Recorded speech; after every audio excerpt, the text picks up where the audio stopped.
What's going on, everyone? The Draft Nerd here. If you're new to the channel, I make college basketball / NBA draft content. So if that interests you, make sure you go ahead and hit that subscribe button down below. If you cannot tell by the thumbnail title of this video, in today's video, I'm going to give you 5 draft sleepers.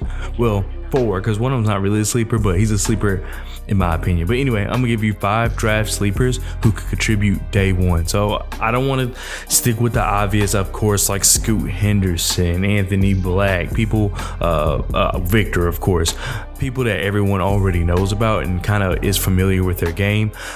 I want to give you different people that you may not, unless you're a draft nerd, you may not have ever heard of these people, or you just may never thought, hey, this guy really could contribute day one, put in the right situation. So let's go ahead and get into the video. All right, so the first person I have is Andre Jackson Jr. from UConn. He is a wing. I think he's a really good playmaker. He can be your secondary ball handler with, if you're playing with some starting guys, or he could be your primary ball handler if you're, if he's leading your bench unit. You can't really look for him to score too much, but Dan Hurley, obviously UConn won the national championship, and Dan Hurley was very adamant about the leadership and just the maturity and poise really of Andre Jackson Jr. And I think a lot of teams could use that. I really see this really being a day one contributing spot for teams who are kind of in that contention range, but also I think it's really going to be helpful if you're a team like the Houston Rockets, maybe even the Orlando Magic, Detroit Pistons, maybe Charlotte,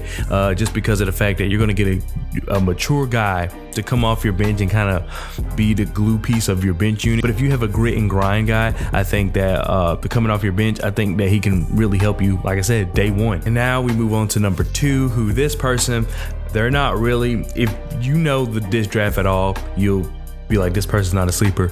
However, I feel like a majority of people know this guy is highly rated. However, they don't really know his skill set. And with that, I'm talking about Wallace from Kentucky. Like I said, he's nowhere near a draft sleeper or anything like that. But the reason I wanted to put him in this list is that I think people see guard and just think of today's ordinary guard. Like I said, this is for the people who are not familiar with the draft this year. I think people see guard and just think, oh, it's another guard. It's nowadays guards are like Steph or someone like that. No, Wallace is more like Drew Holiday, literally like a Drew Holiday reincarnation, in my opinion. They play so much alike that it's kind of crazy. But Wallace, what I like about him is also, he has great playmaking ability. He's a really good catch and 3-point shooter. Like that is like his bread and butter as far as on the offensive end. I feel like he can really contribute off the catch and shoot, but also he's very, very crafty at attacking the basket, which is something that it's kind of a lost art form, just being very crafty and attacking the basket. Everybody wants to shoot threes now, which I know metrics and everything says that's better, but there is still a place in the game for someone who knows how to attack the basket and do it in a crafty way, and that's Wallace. But I haven't even got to his best attribute. His best attribute to me is his defending. His own ball defending is some of the best I've seen from the guard position in, I wouldn't say quite a while, but it's been a minute.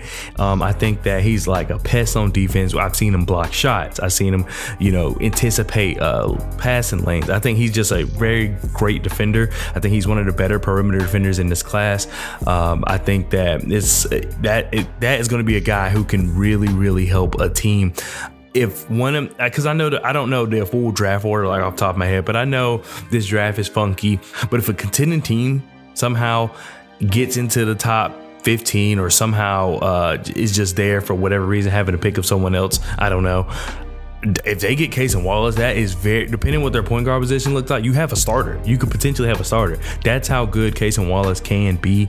Like I said, it depends on the team. I'm not just throwing him out there and say he could start on any NBA team, but for whatever NBA team, it needs a point guard, it needs a definite decision at point guard. He may not start first season. He definitely will compete right away. He definitely will play in the first game, but he may not start opening night. But I definitely would believe by playoff time, he would be a starter on a lot of teams. So another person who in name is not necessarily a draft sleeper.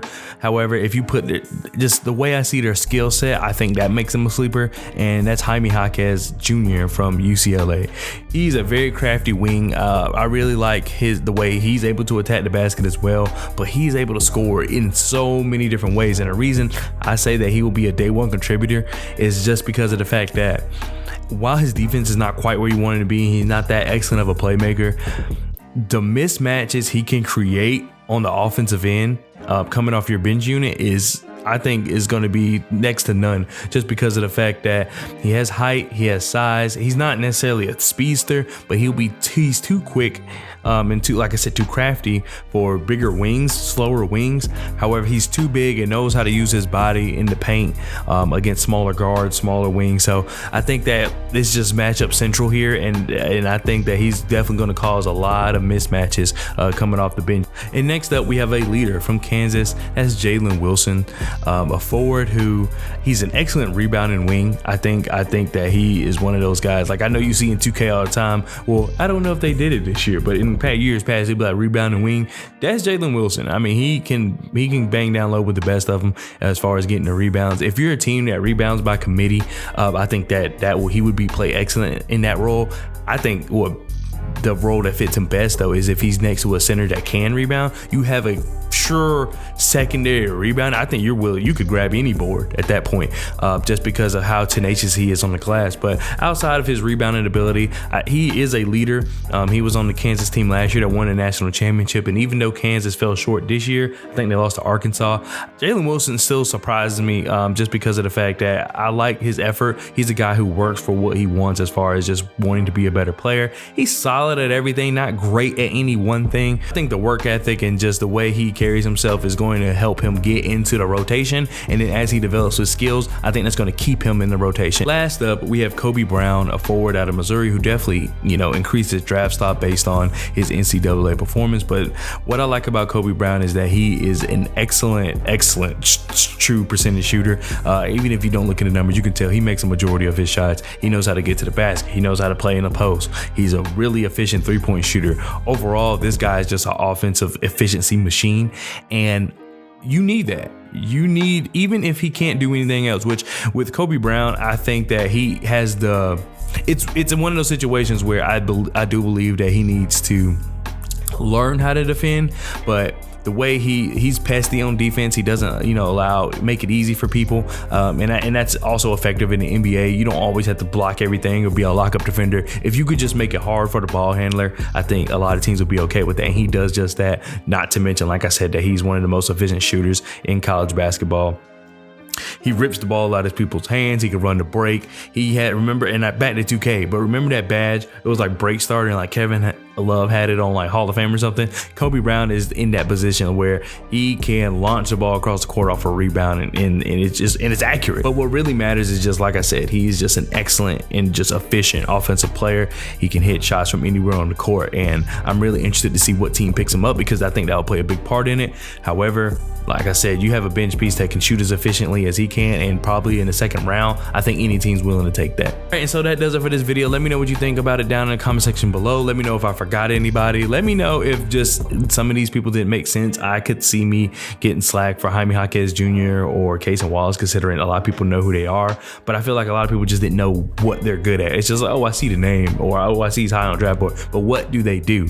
And I provided both of those people, but I can easily see why you wouldn't have a problem with that, consider I said sleepers. But anyway, that does it. Thank you so much for watching, and I'll see you guys next time. Peace.